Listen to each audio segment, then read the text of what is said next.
യാത്രികർക്ക് ഒരു സന്തോഷ വാർത്ത.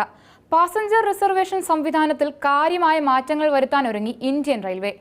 നിലവിൽ യാത്രക്കാർ നേരിടുന്ന പ്രധാന പ്രശ്നങ്ങൾക്ക് പരിഹാരമായാണ് പുതിയ മാറ്റം.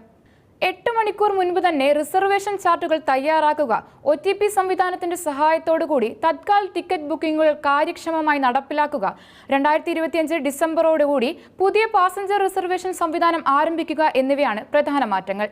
യാത്രക്കാർ നേരിടുന്ന അനിശ്ചിതാവസ്ഥ ഒഴിവാക്കാനും വേണ്ട തയ്യാറെടുപ്പുകൾക്ക് സാവകാശം ലഭിക്കാനും വെയിറ്റിംഗ് ലിസ്റ്റിൽ നിന്ന് റിസർവേഷൻ ലഭിക്കാത്തവർക്ക് ബദൽ യാത്രാമാർഗം തേടാനും പുതിയ സംവിധാനം വഴിയൊരുക്കുന്നു.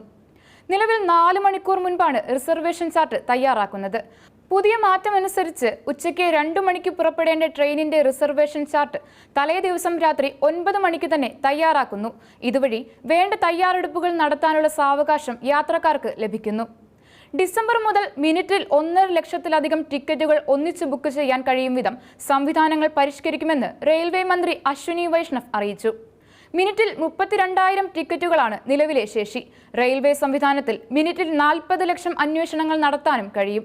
നിലവിലത് 4 ലക്ഷമാണ്. ബുക്കിംഗുകൾക്കും അന്വേഷണങ്ങൾക്കുമായി 1-ലധികം ഭാഷകളിൽ പോർട്ടൽ ലഭ്യമാക്കും. യാത്രക്കാർക്ക് സീറ്റുകൾ യഥേഷ്ടം തിരഞ്ഞെടുക്കാനും നിരക്കുകളെക്കുറിച്ചറിയാനും കൂടുതൽ സൗകര്യമൊരുക്കും.